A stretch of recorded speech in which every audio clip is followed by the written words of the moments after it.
Okay. All right. Before we begin, a few housekeeping notes.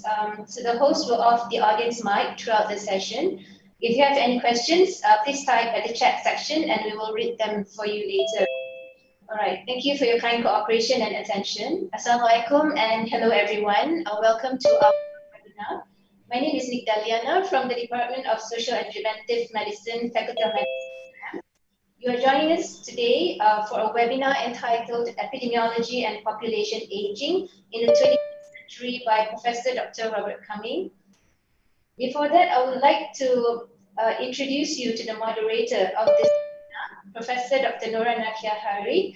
Prof. Noran is a professor in epidemiology from the Department of Social and Preventive Medicine, Faculty of Medicine, UM. She obtained her MBBS from the University of Malaya in 1996. Then she continued to study public health and obtained her PhD in 2011 from the University of Sydney, Australia. Her areas of expertise are epidemiology and preventive medicine in geriatrics and gerontology, as well as aging. So without further ado, I would like to invite Professor Noran to moderate this webinar session and introduce the speaker. So over to you, Prof. Noran. Thank you, Nick. Assalamualaikum warahmatullahi wabarakatuh, and a very good morning to all, wherever you are. My name is Noran, and together with Nick, we'll be moderating this webinar today. Firstly, I would like to welcome everyone to this webinar, a webinar on epidemiology and population aging in the 21st century. This webinar is hosted and organized by the Department of Social and Preventive Medicine, Faculty of Medicine, University of Malaya. And this webinar is currently recorded live on Facebook as well as YouTube. We are very privileged and honored to have a prominent speaker with us today, Professor Robert Cumming from the University of Sydney, Australia. He is also currently our external assessor for our postgraduate programs, and he has been doing a tremendous job this past 1 week. To introduce our speaker, it's my great pleasure to introduce our speaker today, Bob, or Professor Robert Cumming. He is a professor of epidemiology in the School of Public Health. He's an epidemiologist and a physician with many, many years of senior leadership experience in academia, research, policy, and practice roles. He has a distinguished career in research. He has been doing research for over 30 years, 20 years on the health problems of older people in Australia. And in the last 10 years, he has expanded his research to look at non-communicable diseases and aging in developing countries in Asia, including Malaysia. He's together with us in the MALO study, the Malaysian Elder Longitudinal Research, and Africa as well. He has over more than 400 peer-reviewed publications, and these publications have been cited tremendously, an average of almost 50 citations per paper. And 19 of his papers have been cited more than 200 times, and in 2016, he was awarded the Clarivet highly cited researcher, or formerly known as Thomson Reuters. What Bob has to say to us this morning is really valuable information. So let us welcome Professor Robert Cumming. Over to you, Bob. Thank you, everyone. Noran, you made me feel very old then. Apologies for that. Which fits well with the presentation today. So I'm going to be talking about epidemiology and population aging in the 21st century. And what you can see on this first slide is a picture of Malaysia's current, I guess, population pyramid, which isn't quite a pyramid anymore, and we'll get back to that later. So just to introduce myself, beyond what Noran said, I've made several visits to the University of Malaya in the last 12 years. I first came in 2008. And you might recognise some of the people in the photo there. I came back in 2013 when I was mainly involved in the MELOR study, helping design and set up the Malaysian longitudinal study of ageing. And Noran is there again, as well as mostly a group of geriatricians and people involved in working with older people. And then I was back the next year as one of the keynote speakers at the APACH conference held in Kuala Lumpur, where I gave a talk similar to the one today. So I apologise, but I doubt if you'll remember 6 years ago anyway. And I've obviously updated it. I was also in Malaysia last year for my wife's 60th birthday party, which we held at Pangkor Laut, but I haven't got any pictures of that. We love Malaysia. So the motivation for this talk is that this is the world now, or 10 years ago now. I apologise that it's a little while ago. But in the last few years, there were only three countries in the world that had more than 20% of their population over 65. So Japan, Italy, and Germany. If we look forward to 2050, so just bear this in mind, only those three countries are red with a significant proportion of their population over 65. 2050, the world has changed. Now, all North America, a lot of Asia, all of Europe, some of South America, and Australia and New Zealand will all have populations where more than 20%, 1 in 5 people are old, are over 65. You actually have a look in your part of the world, you can see Thailand and Vietnam will have over 20% of their population over 65. Malaysia will be close, but it's not quite as old as those two countries. So in this presentation, there are two parts, although the first part is much shorter than the second part. I'm going to talk about ageing of individual people, like each of us, and then most of my talk will be about population ageing as populations get older and the implications of that for the disease burden in various countries. So ageing of individuals.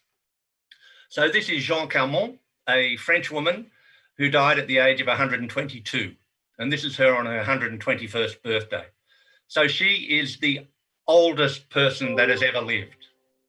Now, there are claims that people have lived to 150 and so on, but she is the person with the best evidence that she did, in fact, survive to 122. I think it's always important when we see older people to remember that they were once young. I think we often forget that, particularly young people. They can't imagine that they're ever going to be old, but we will all be old, particularly these days. Most of us will survive until we're old. Not 122, but we will be old. And Jeanne Calment also was young once. So there's quite a lot of debate about can we expect that our life expectancy will keep getting longer? I mean, we all know that life expectancy is going up. And there are those who believe that we might have reached some limit, that, you know, an average life expectancy of 80 or so, it's never going to be 90 or 100 life expectancy at birth. There are others, though, that, and particularly these demographers from Europe, who use data to suggest that life expectancy will keep going up and up and up. And what they've done here is since 1840, when the earliest really available data for life expectancy at birth was available, they've looked at the country that had the longest life expectancy for women in that year. So if we look right at the bottom, this was Norway. In 1841, life expectancy for women was 46, and that was the longest female life expectancy in the world. And then for each year since then, or for years when they've been able to find data along the line, you go up, and this triangle is New Zealand. So white people in New Zealand for a long time had the highest life expectancy in the world. And what you can see, this line, it's a straight line. It just goes up and up and up. There's no evidence that there's some limit has been reached. So if we go right up here, these little circles are all Japan. And you can see that by 2010 or so, the life expectancy for a woman in Japan at birth was 85. And in fact, on this straight line, life expectancy increases about 3 months every year in most countries in the world. It won't be the same everywhere. And COVID might do something to that this year in those countries with high disease burden. But life expectancy, that's the age at which 50% of people will have died since birth, is going up and up and is now, you know, over 80 for women in many countries of the world. So there are going to be lots more old people. At an individual level, there's a debate about what is the longest that it's possible for a human being to live. Now, we saw Jeanne Calment, 122. So this is another group published in Nature, and you'll notice that previous thing was published in Science. So these are, you know, top-cited, top-ranked journals and articles. So this group, Dong et al., what they looked at was they tried to get evidence for the oldest, the person that had died in a particular year. Let's look at this, 1968. The oldest person that died in 1968 was 111. And each year they've looked at the data to find the age at death of the oldest person. So the maximum reported age at death in that year. And I think they've taken the data a little far, and they've suggested that in fact that went up from about 1968 to 2000, and that they've put a line through about 7 points and said it's now going down a little bit. I wouldn't worry too much about the lines. I think what's interesting is that most of those maximum reported ages of death have been about 114, 115. Now, there are 3 outliers, and Jean Calment is quite a significant outlier, 122. And it is surprising. Now, she died in the late 1990s, more than 20 years ago. It is a little surprising that there hasn't been anyone that's lived anywhere near as long as that since then. And there has been some doubt raised as to whether that 122 is accurate or not. But anyway, when I look at this, what I say is that maybe human beings can only live to 115. It's still a very long time, but it seems to me unlikely that there are going to be people living to 150 or 200. So 115 is the longest any of you are going to live. Okay, so take that message home.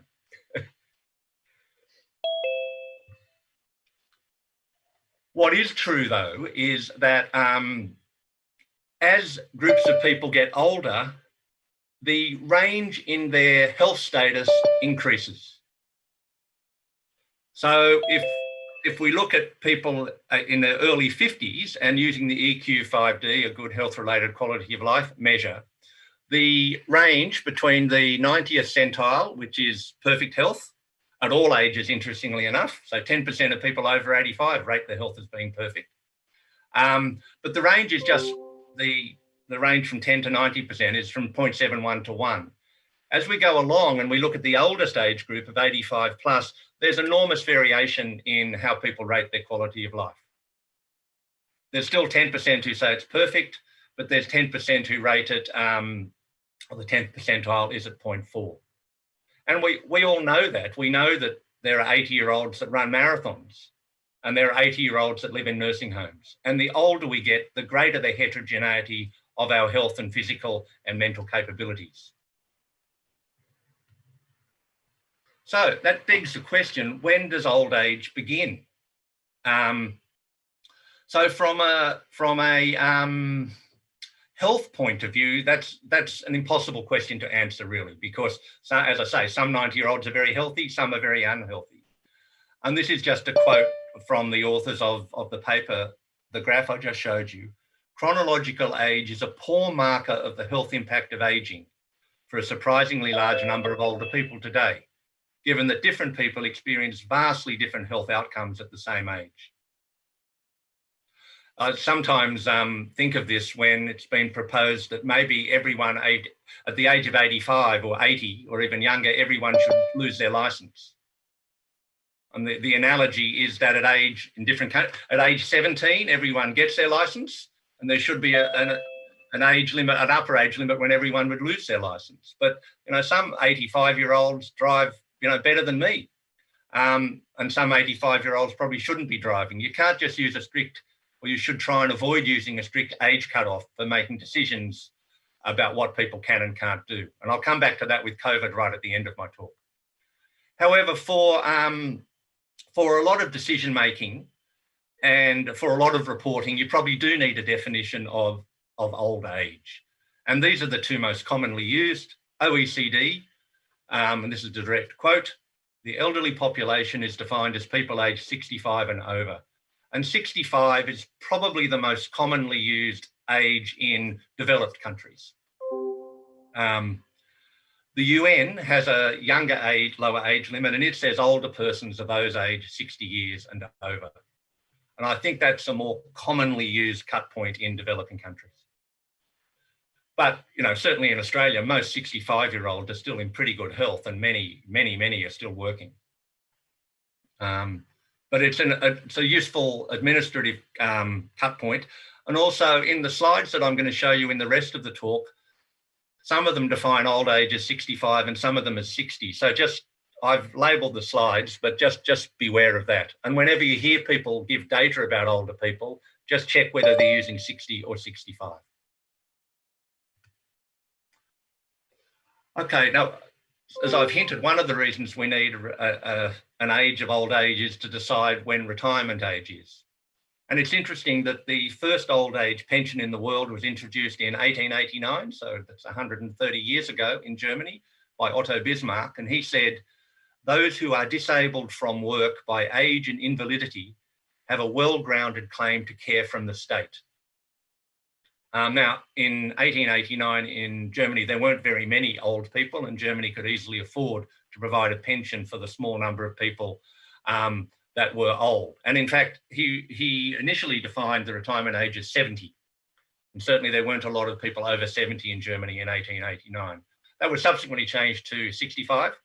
Interestingly, at the time Bismarck made this statement, he was actually 74 and still working very hard. Okay, that's all I'm going to say about individuals, but obviously populations are made up of individuals. So what is population ageing? It's a change in the structure of a population such that there's an increasing proportion of older people. And often it'll be illustrated by the proportion of people over 60 or over 65 in the population. And that's what I'm going to, some of the slides I show you in a moment will use either 60 or 65. But at a global level, the world's population is getting older. I probably should have called this talk Epidemiology and Population Ageing in the first half of the 21st century, because I'm not going to go beyond 2050. But this slide shows the proportion of the world's population aged 65 and over in the orange line, and the proportion of the world's population under 5 in the green line. And you can see back in 1950, only 5% of the world's population was over 65, and nearly 15% was under 5. Around about now, they've flipped over. There are now in the world more people over 65 than under 5. There are more old people than there are young children, and that is going to change over the next 20 or 30 years, such that by 2050, it'll be the opposite of what it was in 1950. There'll be 15% of the world's population will be over 65, and 5 or 6% will be under 5 years of age. So the world, without doubt, is getting older, and whatever field of endeavour you work in, you're going to have to adjust what you do to take into account there aren't going to be as many children, there are going to be a lot more old people. And that includes us public health workers. So I'll just show a few population pyramids. I've just used one for India here. So in 2000, India had the classic population pyramid, what we all learnt about probably at high school. With a lot of young people and decreasing numbers of people in each 5-year cohort as populations get older. I've just marked with asterisks boys in India age 0 to 4 in 2000, so we can see what happens to them over the subsequent 50 years. Also notice that the x-axis goes up to 65 million, and that doesn't change in these next 3 slides I'm going to show you. But subsequently, you'll need to watch the x-axis. So here we have a pyramid in 2000 of India. 2025, I suppose you could call it a pyramid, but it's not a perfect triangle anymore. And what you can see is that those little boys aged 0 to 4, most of them have survived to be 25 and 29. There's not, the infant and child mortality isn't as high as it used to be. So the children are surviving to be older. And I don't think that's a pyramid anymore in 2050 in India. And probably 90% of the little boys back in 2000 who are aged 0 to 4 have survived to be 50 to 54. So we can see that the declining mortality rates in infancy, but at all ages, means that more and more people reach old age. The other thing that's happened is, in the first slide I showed you, there were about 65 million little boys aged 0 to 4. I'm just concentrating, there's no reason I'm concentrating on the boys rather than the girls. I apologise perhaps for having done so, but you can see now 0 to 4, there are only, well, there are less than 60 million. So the fertility rate has gone down. So there are fewer young people and people are surviving to be old. And those are the two drivers of population ageing. If we look at different regions of the world, and we look at the percentage of people aged 60 and over, again from 1950 to 2050, the top line is Western Europe, which is already old. So I'll focus on 2005, but if you want to run your eye up to 2020, that's fine. In 2005, 23% of people living in Western Europe were 60 and over, so 1 in 4. And by 2050, that's going to be 1 in 3 will be over 60. The pale blue line is North America. There is no line for Australia and New Zealand, but if there were one, it would be almost exactly on top of that pale blue North America line, where at the moment, about 20% of the population is over 60, and by 2050, it's going to be nearly 30%. That's driven partly by higher fertility rates, but also by immigration of young people. Then the next two lines that sit right on top of each other are Asia and Latin America. So the moment maybe 10, 12% aged over 60, but by 2050, you in Asia and people in Latin America, the populations will be pretty much as old as in North America and Australia. And the one outlier here is essentially sub-Saharan Africa, where at the moment only 5 or 6% of people are over 60, and even by 2050, that'll be less than 10%. So the population structure in sub-Saharan Africa is going to remain young and much younger than the rest of the world. And I'll come back to that in a moment. So if we just look at a few countries in Asia, and I've taken the liberty of including Australia in Asia for this one, 2010 to 2050. So Australia, 2010, about 20% of the population over 60, that goes up to 28% by 2050, just like I showed you in the previous slide. So I won't read all of these out, but you can have a look. China is going to go from 12% to 35%, so very rapid population ageing, largely driven by the very low fertility rate. Certainly in 2010, a similar proportion of people aged over 60 to other countries in Southeast Asia. But by 2050, it will actually be the oldest country in Southeast Asia, with roughly the same percentage of people over 60 as Australia in 2050. So Vietnam has a very rapidly aging population. And we can actually see that here in this slide. For reasons I'm not completely clear about, a lot of demographers use this 7 to 14%. If you have a look up in the figure title, they look at the number of years that it has taken various populations or will take populations to go from 7% of the population being over 65 to 14% of the population being over 65. So doubling the proportion of older people. I actually think they use 7 and 14 because it makes the graphs work. Like 5 to 10 or 10 to 20, but 7 to 14 just works on a graph. And the country that's taken the longest to go from 7% to 14% is France, which took 115 years for its size of its older population to double. And the corollary of that is that France has had 115 years to prepare for an ageing population.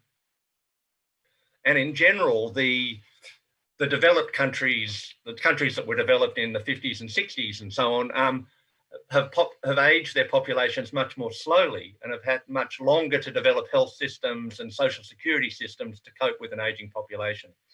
If we look at the top, there's Vietnam, 15 years from 7% to 14% of the population being over 65. So they've got a real challenge. And Malaysia, where are you, Malaysia? 20 years, it's not very long, 20 years to go from 7 to 14%. So you really have to plan. I mean, you're lucky France didn't have a model to say, do it like, how should we do it? You can look around the world and look at people that have done this well and people that haven't done it so well. I mean, France, for example, can't actually afford its pension system anymore. So the pension system was too generous for the huge number of older people that are now there. So that's something to think about. I'll give you the reference of this at the end of this talk. It's a nice report from the World Bank on East Asia. Not just about health, because it's the World Bank, so it's more economics, but there is some health in it. All right, now, just look at another region of the world, Sub-Saharan Africa. And you can see that 2010, most of the countries have 4 or 5% of people aged over 60. South Africa is a little bit different. It's the most developed country in Sub-Saharan Africa. But you look at Ethiopia, it's going to go from 4% only to 7%. But it's still going to be a very young population. Nigeria, 5% to 7%. Uganda, where I've done some work, 3% to 5%. So the populations are going to remain very young. And that's because, as I'll show you now for Ethiopia, the fertility rates are remaining very high in Sub-Saharan Africa. They haven't declined. They've declined, but not as much as in other parts of the world. So this is Ethiopia in 2000. And notice here the x-axis, it goes to a limit of 6 million on each side. This is Ethiopia in 2025, still a population pyramid, but now the axis is 12 million on each side. So they've doubled the number of children aged 0 to 4. And in 2050, it's still a population pyramid, but now you've got 20 million, 40 million boys and girls under 5. So the huge, very high fertility rate is keeping the population young and keeping there being a population pyramid. But 278 million people, Ethiopia is going to, all the big countries in the world, well, they're not going to overtake China and India, but the biggest countries in the world are going to be in Africa, Ethiopia, Congo, Nigeria, massive populations. So I said before that 7% of Ethiopia's population in 2050 would be 60 and over. So 7% doesn't sound much, but 7% of 278 million is 20 million people. So although it won't be an old population, in terms of the percentage over 60, there are going to be a lot of old people in many sub-Saharan African countries, and they're the poorest countries in the world, and they're going to have trouble coping with that. Okay, so I've already hinted at this. Why do populations get older? The main driver is declining birth rates. If you think about it, if somehow today all women in the world became infertile, there were no more babies, or all men in the world became infertile, there are no more babies, in 60 years, 100% of the world's population would be over 60. So it's mainly driven by the fertility rate, but also declining mortality rates, and they're occurring at all ages, as I'll show you in a moment. So infants are surviving, children are surviving, but 60-year-olds are surviving longer than they used to as well. And migration is a way of keeping a population young, because most migrants are young, and in Australia, that's one way that we've kept our population relatively young. So this brings us to demographic transition theory, which I'll just talk about briefly. So for most of the time that human beings have been on the world, a million years or so, human populations have had very high fertility and also very high mortality. So starving to death, dying in pandemics and so on. And population sizes actually up until about 1600 in the world were fairly stable. I mean, they did go up over time. But what happened in the 17 and 18, 1900s was that mortality fell. Fertility remained high, but mortality fell, largely because probably of better nutrition with better agriculture, but also because of health-related interventions like vaccination and so on more recently. And if you've got high fertility and low mortality, you get very rapid population growth. And that's what's still happening in Ethiopia, as I showed you. Fertility is high, but mortality has fallen. The third stage of the demographic transition is where you have low fertility and low mortality. And that's the case in many developed countries now. To the state that some countries' population are actually getting smaller. So this is Australia's population pyramid, just as an illustration from 1982, I think, up to 2050. And you can see that it started as a pyramid going up and up. I can sort of see myself here. I think I'm here. That's me going up here. One of the interesting things about this is that this age group over 100, something funny happens up here. It's because they don't break that down into 5-year age groups. It's just everyone over 100 is lumped together. But, you know, Australia, not a pyramid anymore. It's a different pyramid here, not a pyramid later on. Okay. And that's largely driven by fertility, but also, as I said, older people are living longer. So the life expectancy at age 65, not at birth, at age 65 in Australia in 1960 for a male was 77. So on average, a 65-year-old would live another 12 years. By 2012, that had increased to 84. So in 2011, a 65-year-old could expect to live another 20 years. And similar for women. So life expectancy at 65 has gone up by 6 or 7 years for men and women over the last 20 or 30 years. This is Australia's fertility rates. So back, I guess, post-war, fertility rates were 3.5, 4. They've gone down and they've stayed at around just under 2. Now, of course, you need 2 to maintain the population size. If it goes under 2, you know, if a couple don't reproduce 2 people, then the population's obviously going to get smaller, unless you have immigration, and that's how Australia's kept its population relatively young and not declining in size. A demographer that I work with here in Sydney, Peter McDonald, who I've heard said he's the world's top demographer and talks to our government all the time, mainly about immigration, which he's in support of.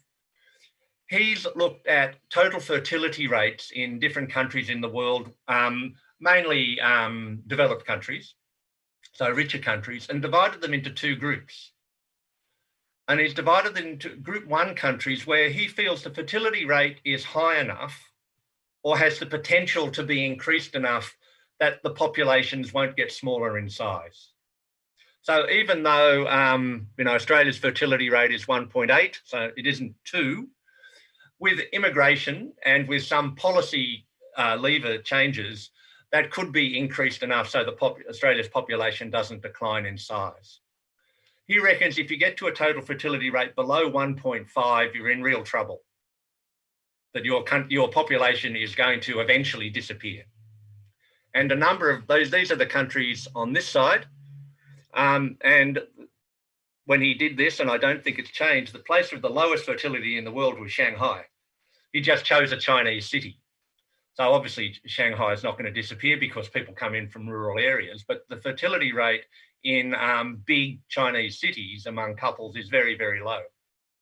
And it's interesting, Taiwan, Singapore, Korea, those countries have low fertility rates. He's also tried to link at policies, so countries that have good childcare policies and policies where it's acceptable for women to have maternity leave. Women are more likely to have more children. If it's made easier to have children, it's more likely that women will have children. If you live in a country where if you have a baby, you can't work anymore, then educated women will decide not to have children. And he's differentiated these 2 groups of countries in relation to their, I guess, child-friendly policies. And of course, if you have a very low fertility rate, you'll have an even more rapidly aging population. Okay, so here's just some countries that are going to get smaller. They're going to decline in their population by at least 1 million people. So China is predicted its population is going to get smaller by 60 million by 2050. Now, China's got a lot of people, so 60 million is only a 4% reduction in size. Japan's population is going to fall by 15%, 20 million. And Japan is very worried about this. But we've also got quite a few countries in Eastern Europe, Russia, Ukraine, Poland, Romania, Bulgaria, Serbia, Moldova, Belarus. So Eastern Europe has potentially a big problem, both in terms of population aging, but in terms of actually losing their populations. Interestingly, Thailand is there, your neighbour.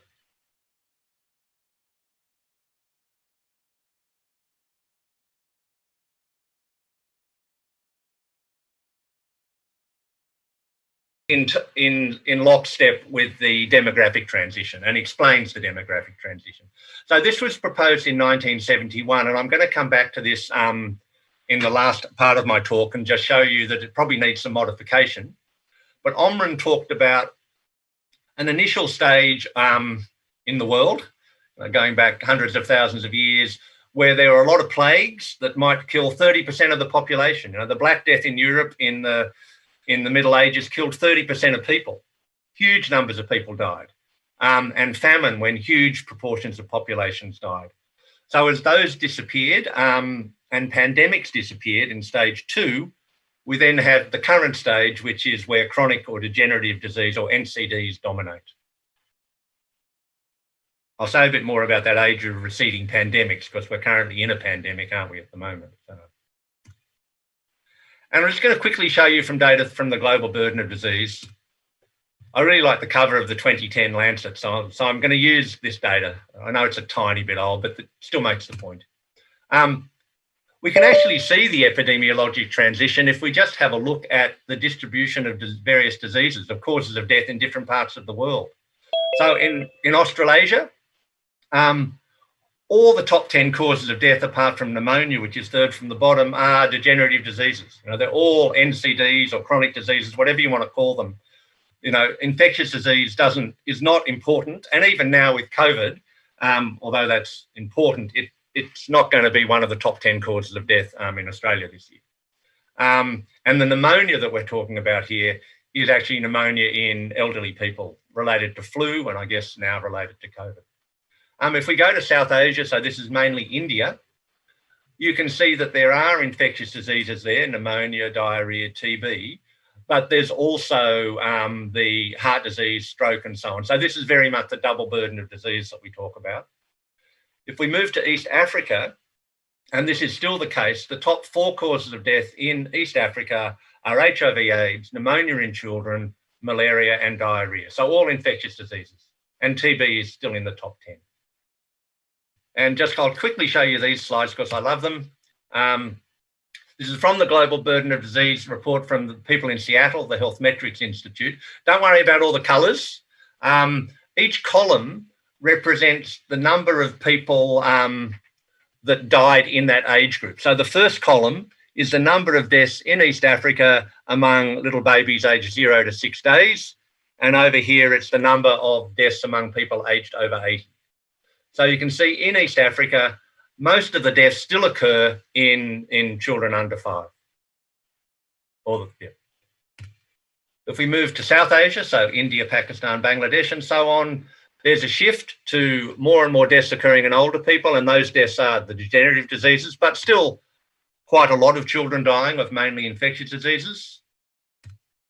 Southeast Asia, you guys, still, and this is all of Southeast Asia, so it includes Cambodia, Laos, it's not Malaysia, but there's still a significant number of deaths in children, but most of the deaths are occurring at older and older age groups.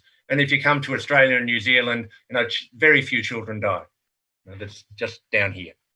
And all the deaths are due to degenerative diseases at old age. So Omran talked about an age of degenerative diseases. As populations get older, I really think there are 2 stages. There's the first stage, which may be where Malaysia is, where non-communicable diseases are becoming very important. And the classic NCDs, as defined by the World Health Organisation, cancer, heart disease and stroke, cardiovascular disease, chronic lung disease, and diabetes. Now, those diseases, we know, particularly cardiovascular disease, we know how to deal with that. And the age-specific rates of death from heart disease and stroke in Australia, for example, have gone down and down and down. I said the age-specific rates because there are a lot of old people, there are still a lot of heart disease and stroke. If we can control smoking, then chronic lung disease will become much less common, and lung cancer will become less common. So we sort of know how to deal with those NCDs. But as populations get older and older, and we have more and more people in their 80s and 90s, I think there's a second stage of the epidemiologic transition where the disorders of real old age become more important. And these are things like arthritis, dementia, falls and osteoporosis, and poor hearing and poor vision. And for most of these things, we still don't know how to prevent them or how to treat them properly. I mean, there are treatments available, but they're not as effective as the treatments we have now for heart disease and stroke and the prevention of heart disease and stroke. So I'm just going to say a little bit about these disorders of old age because you don't normally hear much about them. But I'll point out at this stage that one of the big impacts of arthritis and dementia and falls and not being able to see is that you become disabled. You become unable to participate in normal life. I mean, plenty of people have a heart attack, they survive, they have a stent put in and they get back to doing pretty much what they were doing before. It's very treatable. Arthritis, apart from joint replacement, which not everybody can have and is not perfect. Dementia, we don't have any real good treatments. Falls, we know a bit about, but they still happen. Poor vision, we can treat cataract, but we can't treat macular degeneration. So these conditions of advanced old age are the ones that really cause people disability and lose their independence. So just having a look at these conditions in terms of disability. So this is globally, again, from the Global Burden of Disease Health Metrics people in Seattle.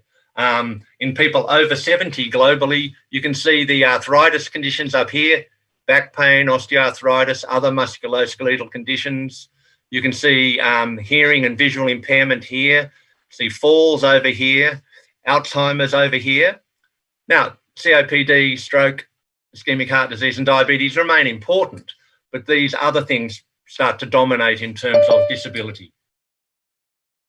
And the older you get, I'll say this, and there is evidence of it. I mean, when you're 95, you don't expect to live all that much longer. What you want to do is you want to live independently and enjoy life in those last few years that you know that you have. So it's disability that becomes increasingly important rather than life extension. So arthritis, which is something that really, so I have been working in health problems of older people for 30 years and we haven't got very far at all in prevention and treatment of arthritis. I did some work in Uganda back in, I haven't been now for 5 or 6 years, but in the early 2010s, 2008 to 2013, I did quite a lot of work in Uganda, including giving talks in a lot of villages. And this is one of the villages I went to, and I was talking about old age. And it was astonishing how many people arrived with clearly having arthritis and musculoskeletal conditions, you know, wearing, as well as obviously being very poor. But a lot of them came with sticks and crutches. Arthritis is very common in developing countries, probably more common than in richer countries because people do more physical labour. Dementia, I think, is really the big challenge for, hopefully just for the next 20 years until we solve the problem. But it's really the thing that older people fear more than anything else. Someone with dementia, the whole family is impacted. A huge challenge for the world and something that I've become increasingly interested in. So this is data from the World's Alzheimer's report, and it's showing the prevalence of dementia in different regions of the world. And I guess the take-home message from this is it's common everywhere. So the blue line, so they did systematic reviews of all the studies that have been done in different, in Australasia, Asia Pacific, right through to various regions in Africa. They did this again in 2015.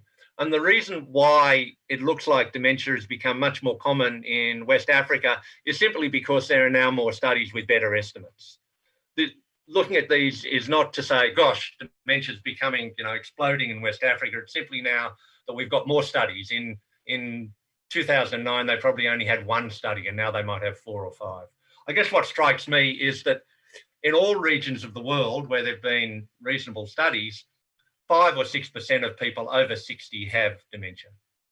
And the older age group you look at, the more frequent that'll be. So that in people over 90, it's going to be 20 or 30% of people. Not everybody. The majority of people still don't have dementia, but when 20 or 30% of people are affected by a disease, it's obviously serious. So this is the condition that I started my epidemiological career on. This is a fractured neck of femur. For those of you who are medically trained, you'll recognise this. So my PhD was actually on the epidemiology of hip fracture in Australia. So this is some nice work done in Beijing in China, looking at the change in the incidence of hip fracture, I guess, as China has become more westernized, more modern. So they did a survey in Beijing in early 1990s, and those are the dotted lines at the bottom. And they found that, in fact, hip fracture was pretty uncommon and that there wasn't much difference in the incidence between men and women. And they surveyed all the hospitals in Beijing. I think it's high quality work. It was done in collaboration with a group from University of California, San Francisco. And then they went back and did the same thing 10 years later, and they found a dramatic increase in the rate of hip fracture. I mean, let's look at the 80 to 84-year-olds. It's gone up, 3 or 4-fold. The age-specific incidence has gone up 3 or 4-fold. And this will relate to some change in the lifestyle of older people in Beijing, and perhaps a change in the exposures that they in their 50s and 60s. So as countries get richer, some diseases get more common. So like hip fracture and diabetes and heart disease and stroke and all those NCDs. So one way of preventing, so this is in Hanoi. There's a lake in Hanoi in the old part of, there are many lakes in Hanoi, but this is a lake in the middle of the old part of the town, where if you're ever in Hanoi and you get up at 6 o'clock and go to this lake, as I have done many times, you will see a lot of women and men, many of them older. There's this older woman at the back there, and these women aren't particularly young, and there's a man in the background. You'll see people exercising all around the lake. And a lot of the exercise is exercise like this, which is a balance exercise. And if you've got good balance, you're less likely to fall. And if you don't fall, you won't break your hip. So perhaps what's happened in China is that a lot of these exercises that older people used to do routinely, like Tai Chi and so on, maybe they're becoming less common as older people are living in big cities where it's harder to do.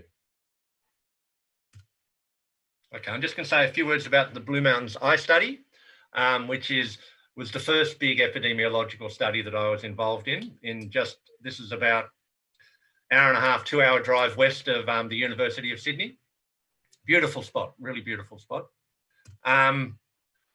This was a study that one of its first goals was simply to describe the prevalence of various eye diseases and visual impairment. And what we can see, the upper line is mild visual impairment in both bilaterally, and the bottom two lines are moderate to severe visual impairment, so not being able to see very well at all. And you can see that by the time you're 80 in Australia, where we have really good optometry care, you can get your glasses changed very cheaply, cataract surgery is widely available. We've still got about 5% of people over 80 whose vision is so poor it's hard for them to function. And if we look just having one eye that doesn't work very well, you can see that it's up to 15% of older people who can't see well. So the main causes we found in the Blue Mountains Eye Study of moderate to severe bilateral visual impairment was not cataract, which is treatable, but macular degeneration, which is much harder to treat. And this is the main epidemiological study I've been involved with for the last 15 years or so, a study of the health of men over 70 called the Concord Health and Ageing in Men Project, which involved initially 1,700 men over 70. And I'm using these data just to illustrate the concept of disability.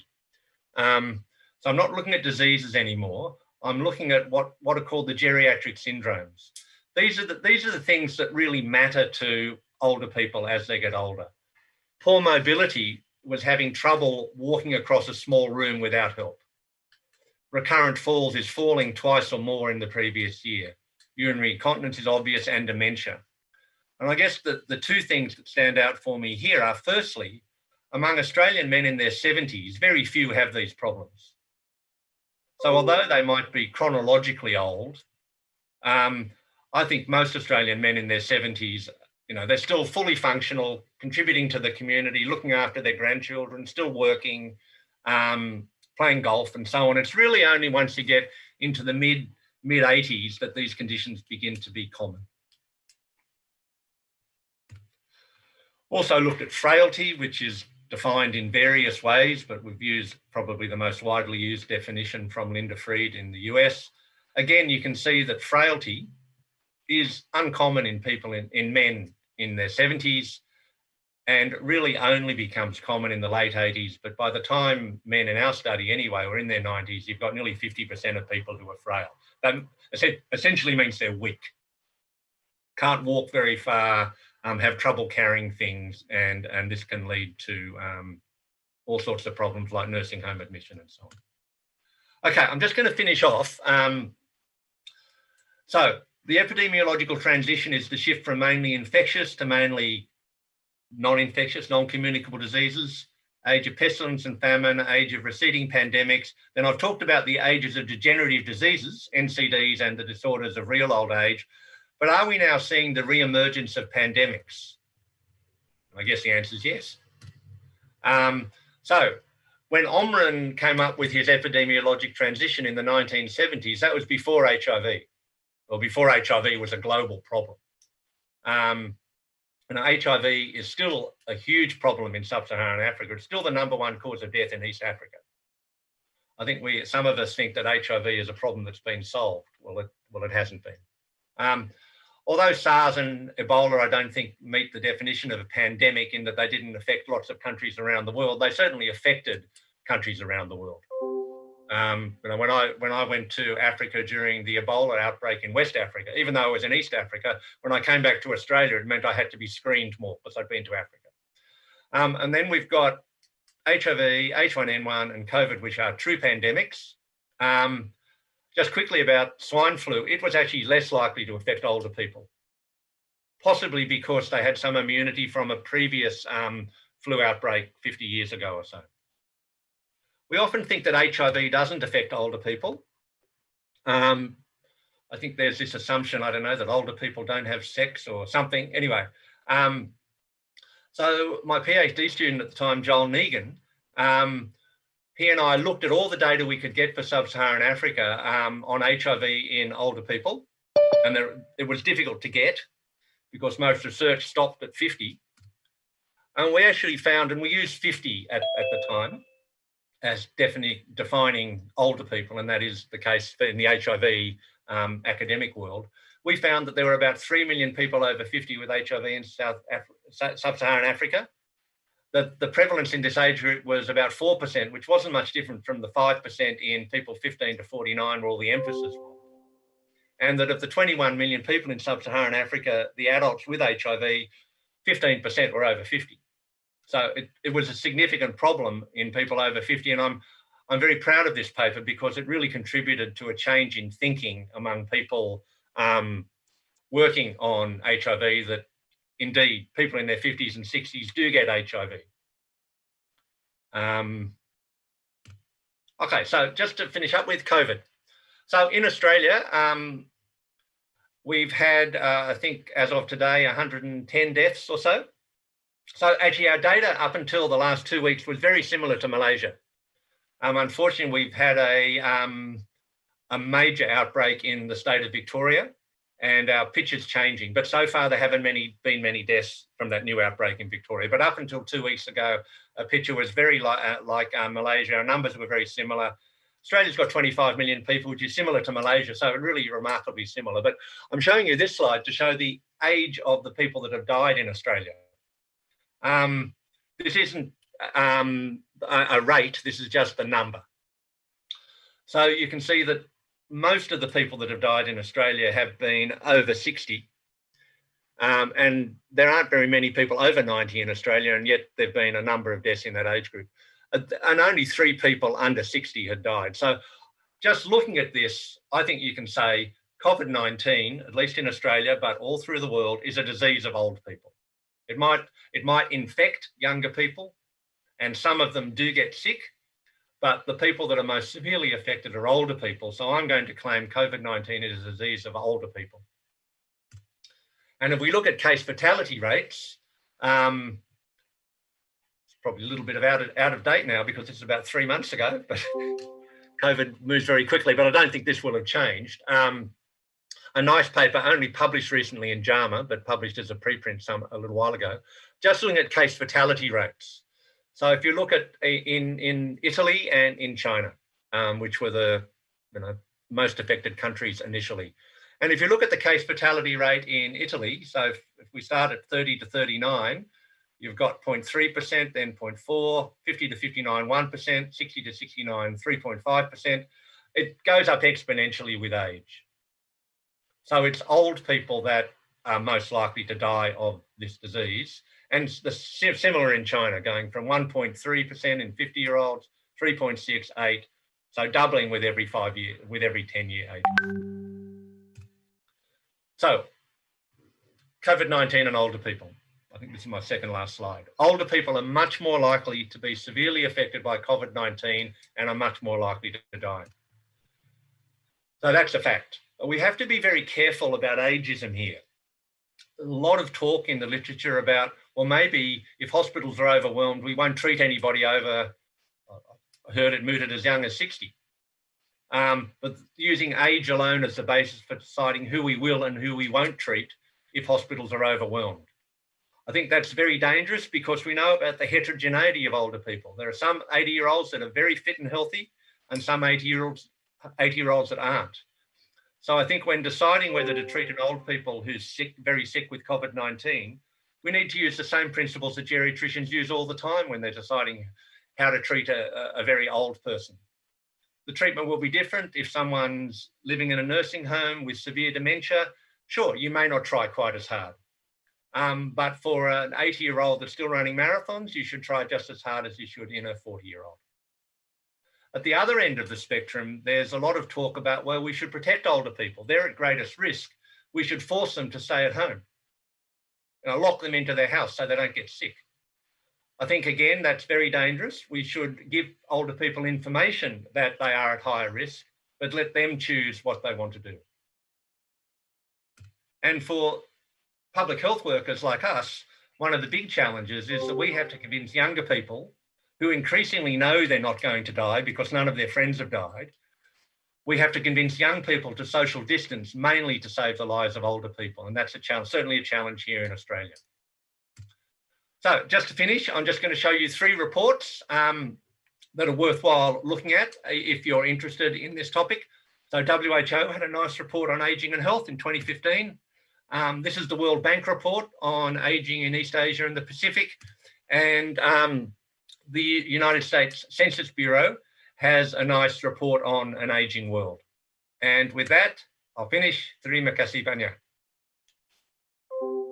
Thank you. Thank you, Bob. That was very interesting and lots of pictures as well. Probably a bit long. Sorry about that. No worries, no worries. We've got a few questions. I mean, plenty of questions actually, written by the audience. I'll start off with the first question.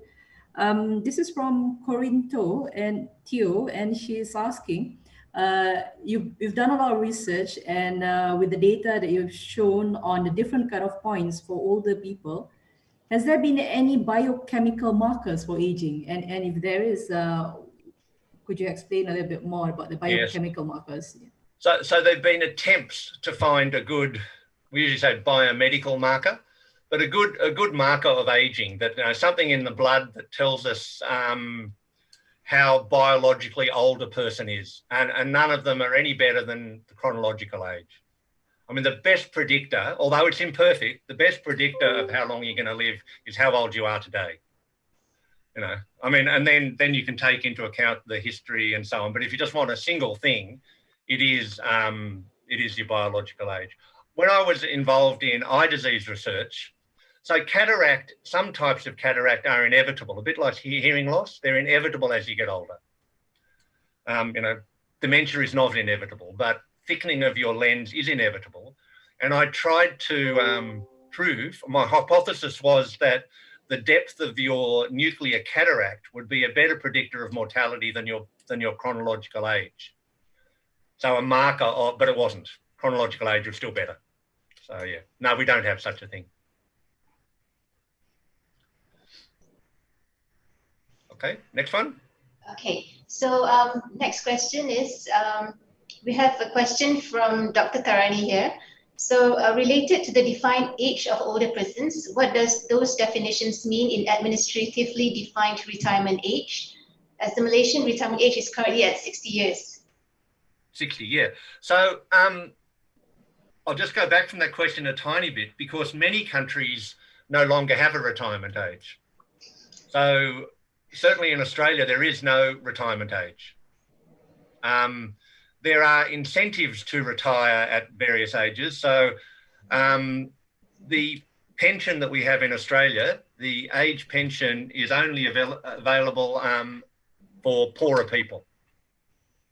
And at the moment, the age pension is available to people who are 65, but we're slowly making that older and older, 65, 66, 67 to 68. So if you're poor, or relatively poor, we don't have a lot of very poor people in Australia, but if you're relatively poor, you might want to keep working until you can get the age pension at age 65. But no one can force you to work because of your age. In fact, that's illegal. You can take people to court and say they sacked me because I'm old. For other people, there's an incentive to retire at 60, because after 60 you can get your pension savings, the ones that your employer has put aside for you, tax-free. So there are various incentives to retire, but we don't have a retirement age. If you're going to have a retirement age, the problem in Europe is they can't afford a retirement age of 60 anymore. Now, if the government is going to pay all the pensions and you've got 25% of your population over 60, it's just unaffordable. So you need to, for government, pension paid by government, you have to increase the retirement age. And what Norway are doing actually is the retirement age is, I can't remember the exact thing, but rather than putting it in the number of years from birth, they're actually using the number of years before life expectancy. So if life expectancy, for example, in Norway is 84 for women, women can retire at 64. And if life expectancy goes up to 87, they'll change the retirement age to 67. I'm not sure if it's 20 years, but I know it is set in relation to life expectancy. Okay. Thanks, Bob. The next question, we've got audience ranging from Malaysia, Brunei, and Singapore, as well as Thailand. So this is a question from Singapore. Okay.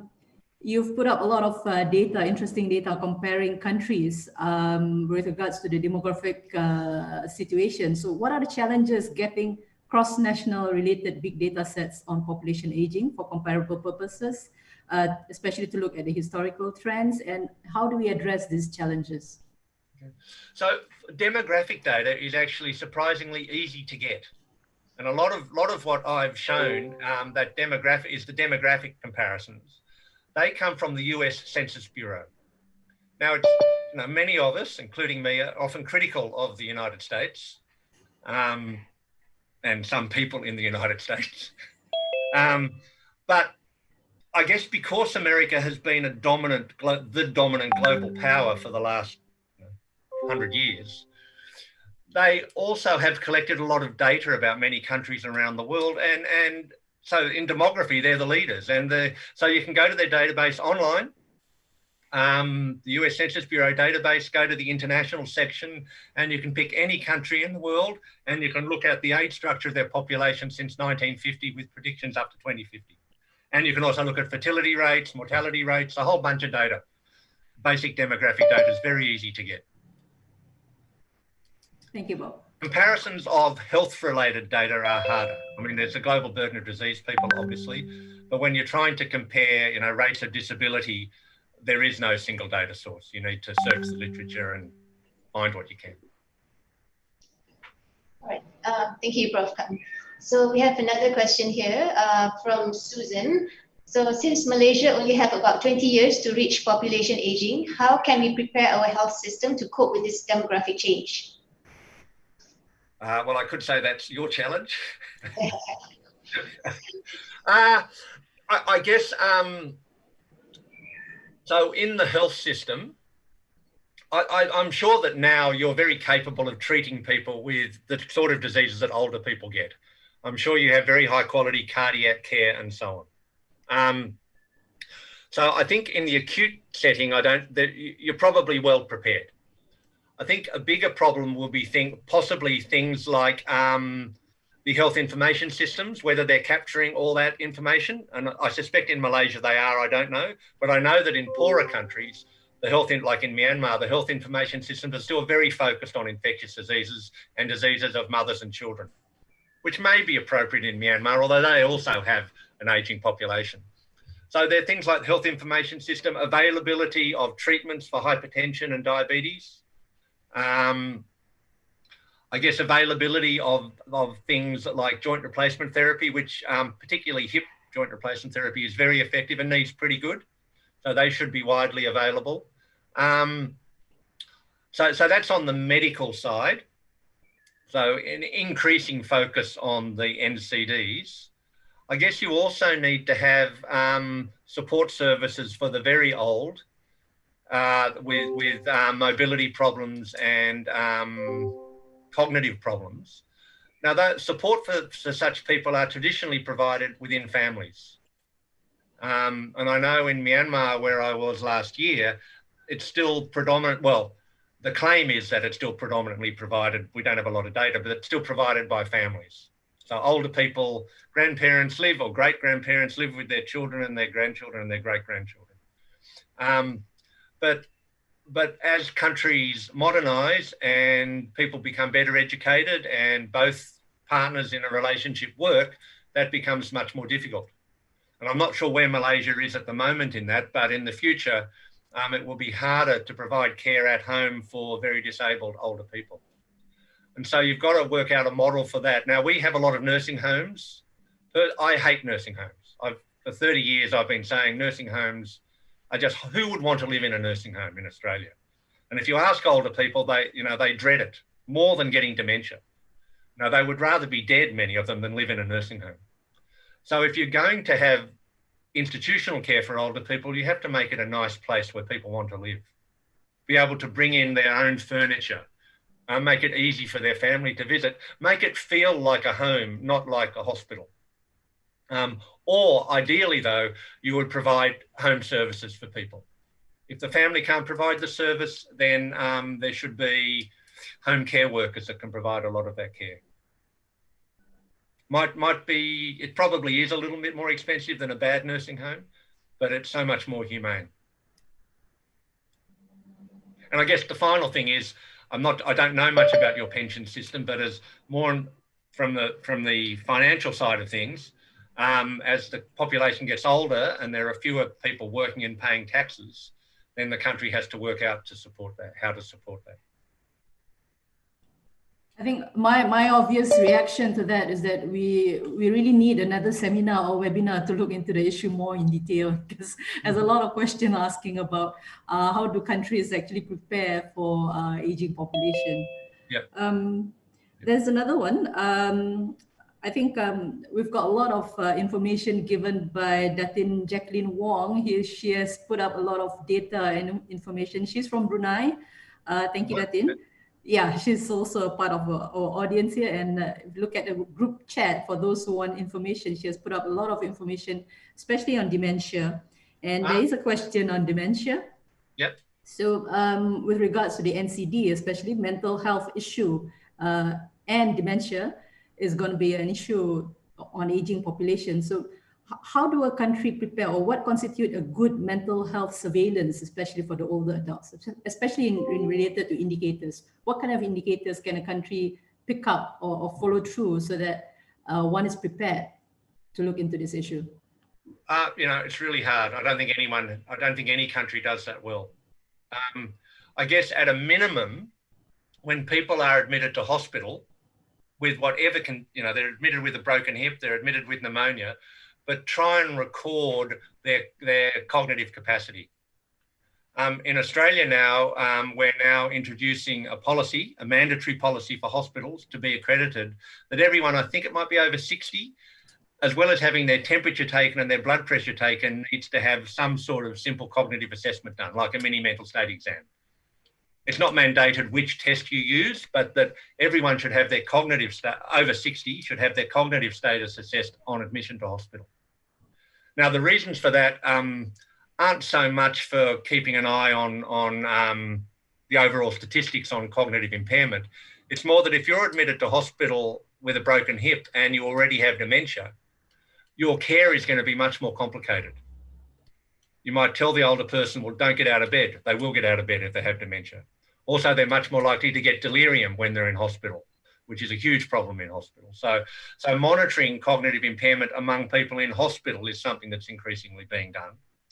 But to actually get data on the number of people that have dementia in a population is really difficult. And we haven't actually done it well in Australia. We extrapolate from studies done in Europe and North America. So it is hard because to diagnose dementia, there is no blood test like for diabetes. You really need to spend probably an hour with someone and also interview their family to make the diagnosis, at least an hour. So it's really hard. But I'd be very interested to hear more about Brunei, because it's a country that, well, I've been to Malaysia probably 6 or 7 times in my life. Brunei is not somewhere I know much about at all. So maybe I should come there one day. Yeah, we can link you with Datin Jacqueline. She's here on one of the audience listening to you. Back to you, Nick. Okay, all right, Prof.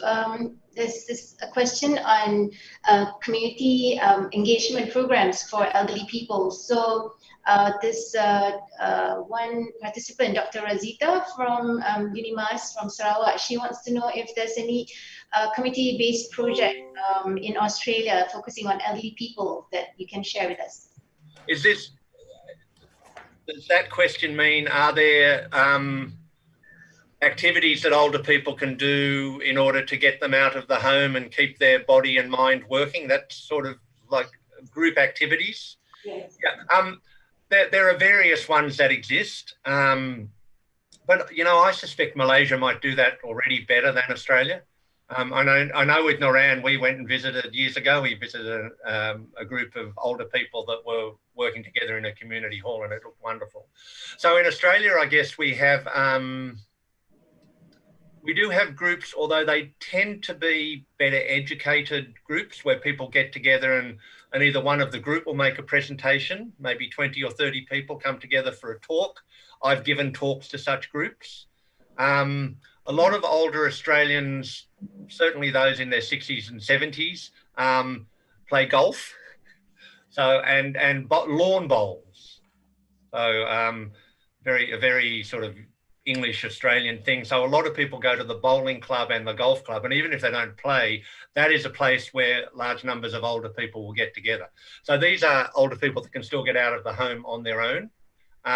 For very elderly people, with disabilities, because there are still very elderly people playing golf and bowls, but there are senior centres which have 2 purposes. One is the older person has somewhere to go where they can talk to other older people with disability. They also get a meal, they get out of the house, and they give some respite to their carer when they're at home. So if there's, as is often the case, either a daughter or, as people get older, I think we often forget that the main carer is their spouse. So if you're a very old woman with a husband who's not disabled, your main carer will be your husband. The problems occur when you don't have a husband anymore. One of the nice things about being a man is because we die younger than our wives, which is not good, but because we die younger than our wives, we, as we get old, tend to have a wife to look after us. So men don't need as much in Australia. Men are much less likely to be admitted to a nursing home because our wives look after us. And then we die. And then as the wife gets older, she doesn't have anyone to care for her. So these senior centres give the opportunity for the person the person in the couple with a disability to go and spend 1 or 2 days a week, and the other older person can have a bit of a rest from the level of care they've been providing. So things exist, but I suspect that they're better in many other countries, including Malaysia already. Thank you, Prof. This is the COVID year, so there are plenty of questions on COVID. Now, I'm not a expert at all. It's funny, being an epidemiologist during COVID, well, two things. One, now everyone knows what an epidemiologist does, or they think they know.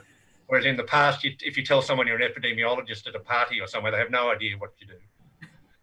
So they sort of know what we do now, but they all think I'm an expert on COVID, and I'm not. So I'll be careful how I answer these questions. So it's basically back to issues on COVID and dementia and ageism. Yep. So there have been reports that COVID presents with some form of cognitive issues among the older people. So how then do we differentiate whether one has cognitive impairment or is it COVID related, and will it be, in years to come, how will this going to be? And it's also challenging with the COVID-19 pandemic, especially especially those in nursing home or institutional settings. They are much more at risk. So how do we draw the line between protecting the elderly as well as ageism against the issue that we're facing right now? So there's no right answer to that, to that last question. And I don't really know much about the cognitive effects of COVID-19 other than, anything that gives an older person a temperature and makes them unwell is going to, I was going to say exaggerate, but make worse any cognitive defect that they already have. And related to that, one of the issues with older people in nursing homes with COVID is there's been a lot of debate in Australia. Well, should we move them out of the nursing home into a hospital just automatically? We're not doing that. Some people think we should, some people think we shouldn't. I probably lie on the side of not doing that. Most people in nursing homes in Australia, more than 50%, do have some cognitive impairment. Moving older people into an environment that they're not used to, like a hospital, is going to make that cognitive impairment worse. So I think it's worse for the older person. So I think what you need is to have really high quality infection control PPE in the nursing home. And we've had some breakdown of that in Australia. We had one big nursing home. I mean, up to now, forgetting what's happening in Victoria at the moment, up to now, we've only had a small number of big nursing home outbreaks, and that was clearly through staff not being well trained. If staff are well trained, it shouldn't happen. We have one of the bigger problems in nursing homes is whether the older people should be allowed to have visitors if there's some COVID in the nursing home, and that's also been a debate. I mean, in that big nursing home outbreak, we said no visitors. As the situation like in Malaysia and in most of Australia now, it's settled down, visitors are allowed, but with much better infection control than there was before.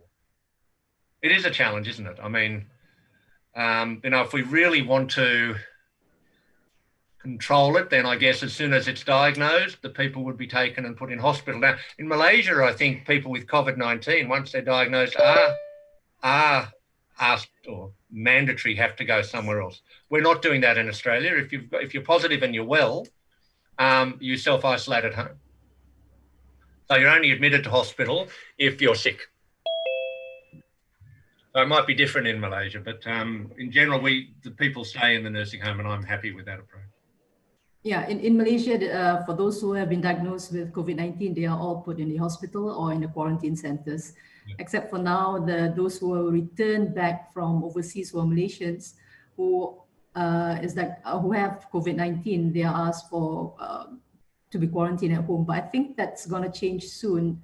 Listening to our Director General's press conference, I think a few days back. So back to you, Nick.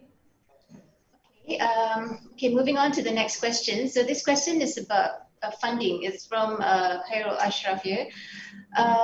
So he's asking about, he's saying that Funding towards healthcare depends on the worker population. As the worker population decreases due to aging population, how are we able to maintain the pooling of such fund in order to support the whole population? Well, the simplest answer is to increase taxes on workers. But workers aren't very happy with that. So it depends on your system of financial support for older people. So if, like in Europe, in many European countries, it's entirely based on tax income, that's just unsustainable. It's not going to work. Young people aren't going to want to pay more tax. And there are all sorts of reasons why we don't want people to pay more tax. I'm not an economist, but high taxes are often a disincentive to work harder and so on. So one option is to increase the retirement age, so you keep paying tax until you're 70, but that's also not what most people want to do. So instead of having a pension system based on taxes paid by current workers to support non-workers, the idea in Australia is to encourage people to save for their own entire retirement. And that saving can be in two ways. One, put aside your own money in a way that, and there are tax incentives to do that.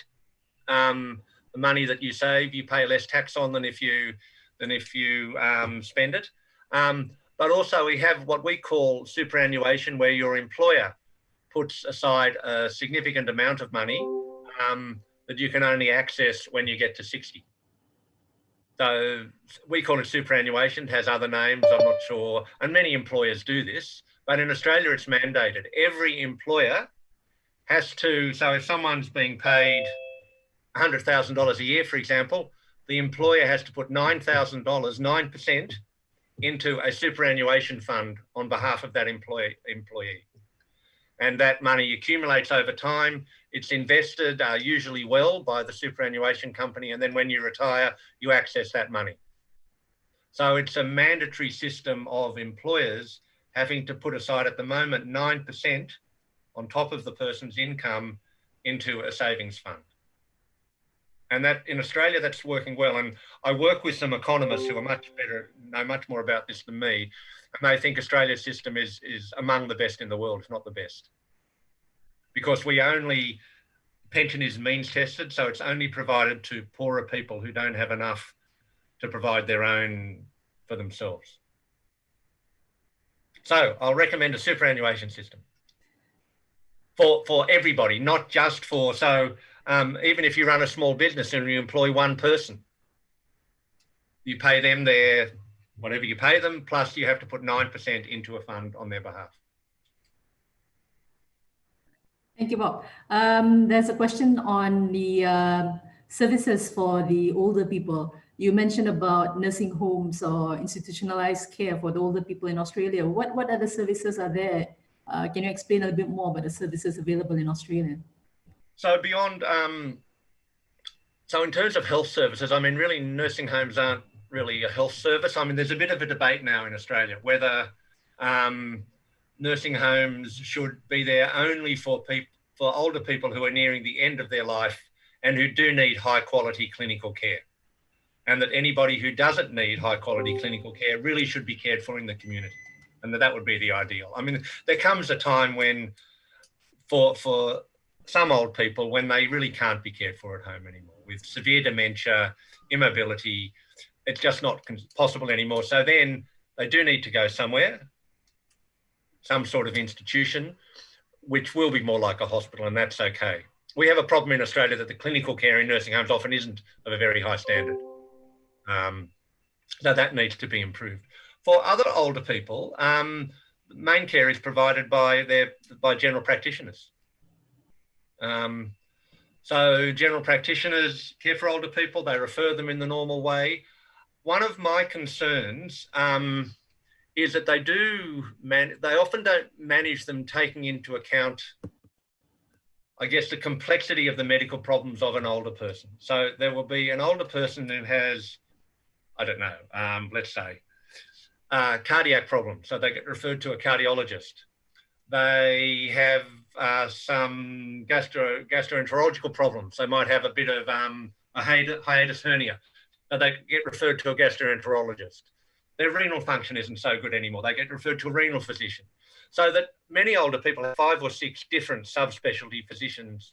They might have a dermatologist as well for the skin cancer that all Australians get. So they have these multiple different specialist physicians.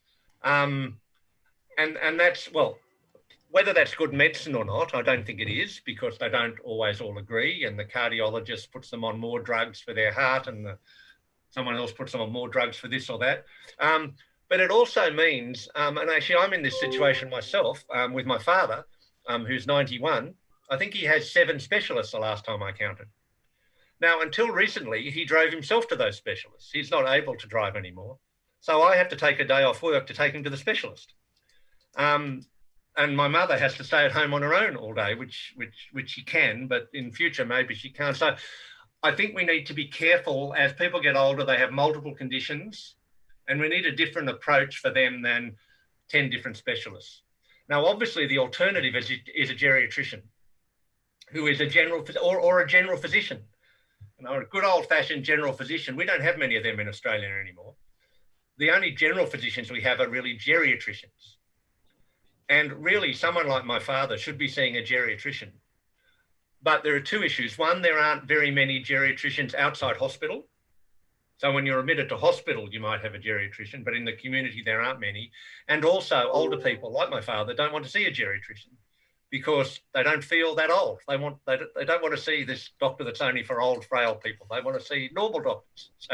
So it is a challenge, but I think maybe we need more general physicians and not label them as geriatricians to provide that specialist care that many people need. But general practitioner is incredibly important.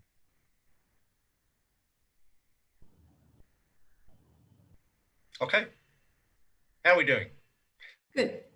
I'm glad there have been so many questions, and I'm glad so many people have participated. I suspect if I were giving this talk in Australia, there would be less people interested and there would be less questions. There's still more questions that we're going to ask you about. Well, maybe part of the reason in Australia is that, no, I don't know. I was going to say that because we've had so many old people for so long, everybody's sort of used to it. It's not exciting, but that's not true. Most people don't know the stuff I've just told you. We still don't have a lot of geriatrics in our medical student curricula. We have a lot more than we did 30 years ago, but still not a lot. All right. Okay, so moving on to the next question. So okay. This is following to Dr. Hiziani's question on services. So this question is from Khairul. So he saw that a lot of universities in Australia offer courses like social worker, and some have aged care social worker up to master level. So is this part of the plan of managing aging population? It's not a plan. It's certainly not a plan of anybody. I would say universities have just seen a business opportunity that there is a demand for that sort of training, and so they provide it. I mean, social work is a well-established career in Australia. We've had bachelors of social workers, well, at least for 40 years that I know of. My wife's actually a social worker. So bachelors of social work is a well-established career path in Australia. And increasingly, social workers work with older people. So there is a demand for that. So is there social work are there bachelors of social work in Malaysia? No, I can see some shaking heads. Okay, so the social workers in Australia they tend to go in 3 different directions. And in fact, the degree at the University of New South Wales that I know most about has 3 different subspecialties. One is community work, which is what my wife did, which is more working with a whole community to improve access to services, to improve the quality of life of a group of people. And those people will often end up working in social policy in a ministry. Then there's people that do group work, more like a psychiatrist might do. So working with a family, with small groups of 4 or 5 family members to solve particular social issues. And then there's individual social work, which ranges from more like a psychologist, but through to helping people access services, or if there's a difficulty in a family where The parents have problems, alcohol, drug problems, should the child remain in the home or not, a social worker will be involved in that decision making. And certainly in aged care, social workers are involved in the decision making about whether an older person needs care in an institution.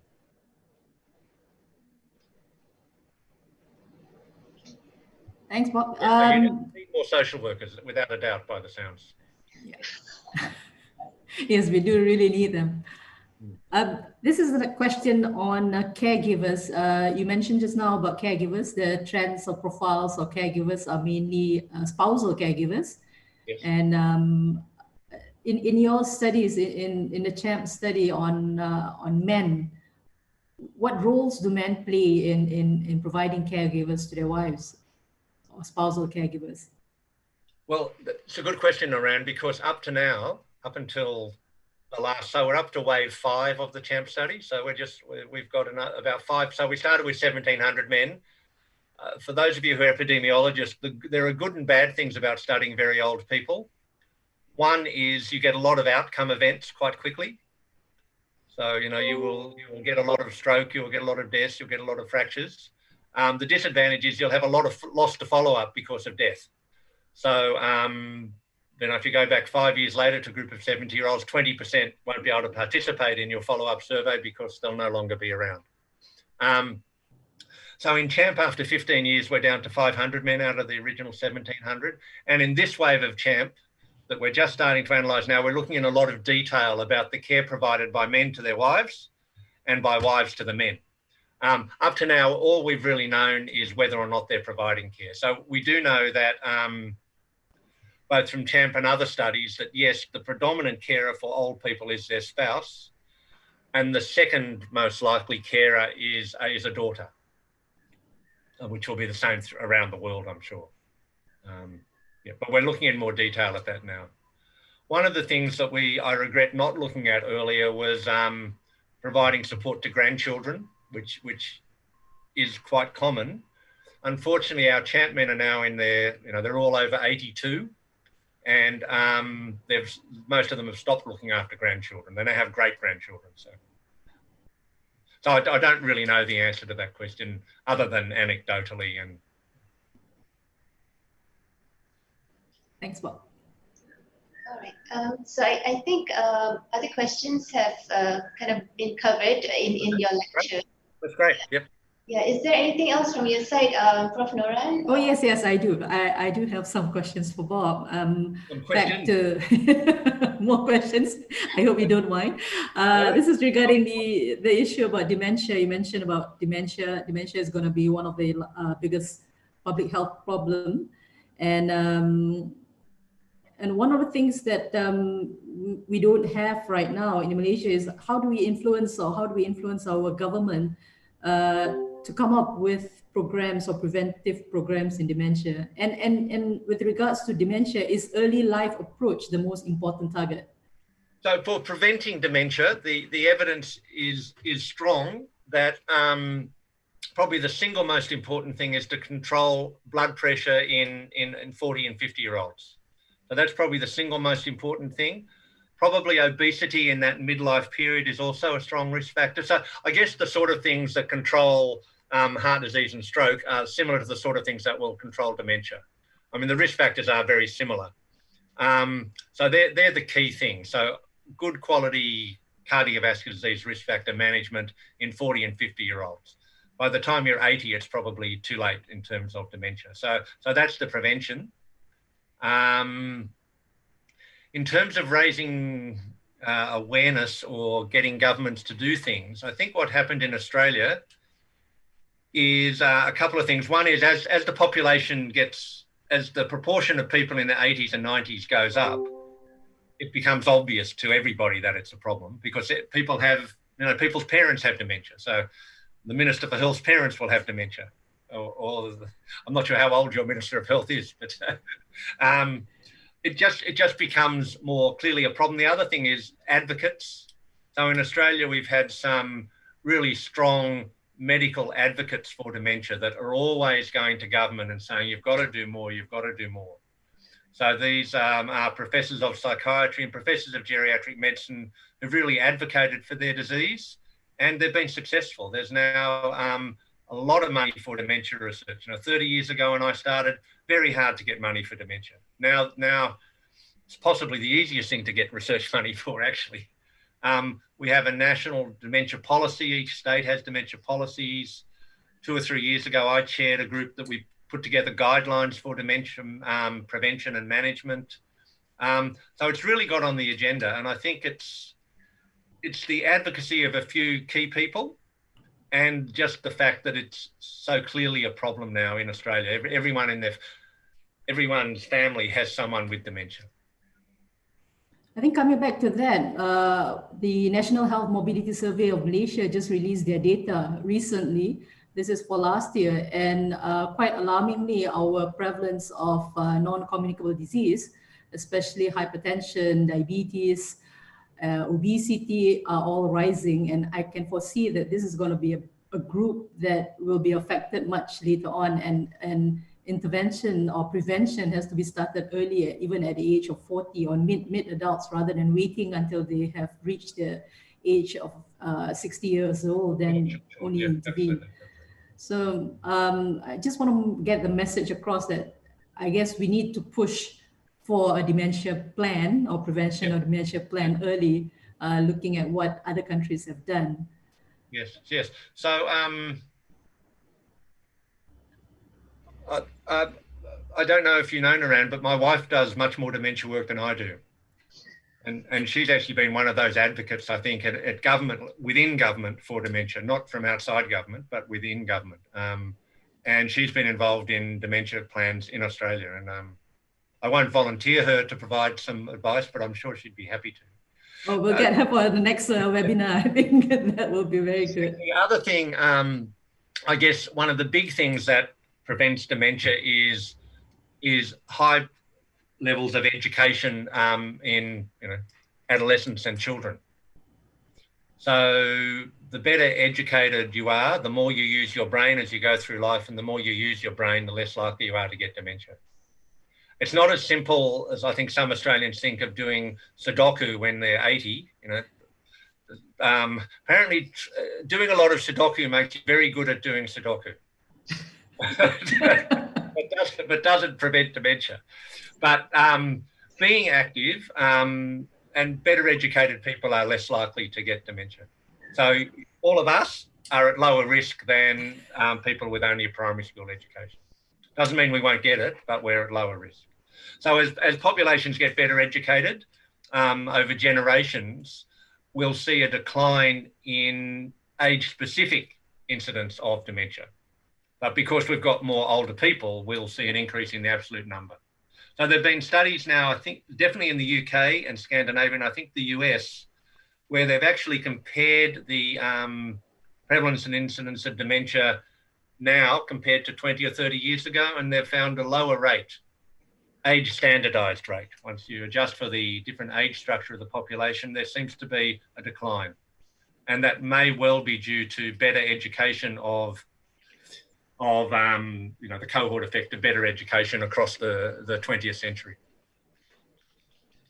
Bob, the thing about dementia is that those living with dementia actually experience more stigma than those with physical health. So how does Australia, work against this? What are the actions or activities that has been done in Australia that you can share with us?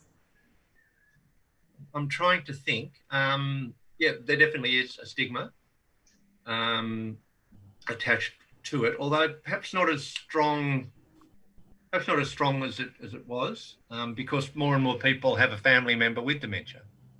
There have been some advertising campaigns, not so much about dementia, but more about healthy aging. Because I think it's a bigger problem just of ageism that people, I've noticed, and I'm not quite, I'm old by one definition, but not by the other definitions. I fall in between the OECD and the UN definitions. I've noticed sometimes that I'm starting to be a little bit invisible. I'll walk around and people don't notice me anymore. It's quite strange. So I think there is this attitude and as we get older, you know, by the time I'm 80, God knows what it'll be like. But where the respect for older people is not as high as it was. And also there's a feeling that, you know, that all older people have dementia, for example, which even among 90-year-olds is not true. Or that, you know, all older people can't do things. Older people can't use the internet, for example. Well, most people in their 80s in Australia do. You know, they mostly have computers, most have smartphones. There's just this feeling that we do lose our physical and cognitive ability as we get older, and it's true. We're not as sharp as we were, but so we just need to give examples of healthy older people.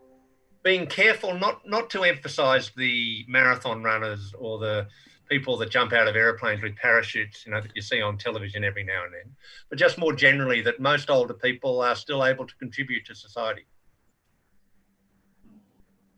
Then there's the other thing about dementia as well. Planning ahead is important, especially when it comes to handling legal affairs when cognitive is being impaired. So what happens in Australia? Do you have things like adult guardianship or anything like that? Yeah, so there's a whole range. And, you know, Naran, you really should be talking to my wife now. Who knows much. So advanced care planning, power of attorney, all those things are being encouraged more and more. So the health department in New South Wales has a website where you can go and find examples of documents, the sort of thing you should be thinking about, and there's a big push in that in Australia at the moment, and I think people are becoming more aware of it. There is a question from the audience. Would you know, with regards to research, is there any music therapy for people with dementia in Australia? There definitely is music therapy, and there's definitely research on music therapy. But I'm not going to, because we included it in our guidelines, but I can't remember what the answer was, how effective it was. And also, I guess, how do you measure the effectiveness of something like music therapy? You know, is it effective in slowing the rate of cognitive decline? I don't know. There have been actual randomized trials that you could find. On the other hand, if it means that older people come alive, that they're smiling and happy and singing along, you know, that in itself is probably a good outcome. And I'm not sure what the evaluations have looked at, whether it, you know, stops the decline in cognitive performance or not. Something like that might be worthwhile. Thank you, Bob. I think maybe just this is the last final question from me. We know that you've been talking for almost 2 hours already. Right. I like talking, it's okay. What are some of your advice for those researchers? I know from the list, we've got almost 100 people listening to your talk this morning. Without the Facebook and the YouTube, I'm sure there are more there. But for us researchers, you've done a lot of research. So what advice can you give us, especially with regards to doing longitudinal or cohort research from your side? I mean, it's difficult to get funding for cohort studies, longitudinal studies. It's difficult to get funding to do research, you know, full stop. But it's particularly difficult to get funding for cohort studies because, so the longest grant I've ever got is a 5-year grant. So that was for the Concord, the CHAMP study. So we got 5 years funding, which meant I could do the baseline survey and see people 2 years later. So that's all we could, it takes about a year to set things up, a year to see people, and then the 2-year follow-up. Subsequent follow-ups, so we're up to our 5th, were each funded separately. So I had to apply to do a 5-year follow-up. Initially, when I applied for a 5-year follow-up, I didn't get the funding. And the feedback was, this is boring, you've already done all of that. Because I just wanted to ask the same questions, but in over 5 years to see how things had changed. So I applied again, and it turned out to be 6 years funding, and we added a nutrition component. So it looked like a new project. So we did nutrition plus everything we'd done at baseline. The 8-year follow-up, we added oral health. So I think depending on how your funding goes, you probably just need to make each wave look different from have some aspects that are different from the previous waves, so that they'll fund the new stuff, and at the same time you can do the old stuff. The wave we're doing now has a focus on social determinants of healthy aging. and that includes the caring. But we're also still looking at blood pressure and all the things we used to look at. I think it is challenging to do longitudinal studies. I'm involved with a group that has been directly lobbying the government to fund a longitudinal study of ageing of a representative sample of older Australians, similar to what's been done in most European countries and North America. Because for that, we'll need millions of dollars, and we're not going to get that through the normal research funding agencies. So we've been sort of badgering our friends in government, but we haven't been able to get that. I think to do a good longitudinal study, you need to know that your funding is going to last at least 10 years, and you probably need direct funding from government rather than through the usual research funding agencies. Thanks, Bob. Anything, Nick? Okay, I think we have no more questions. Thank you very much, Prof.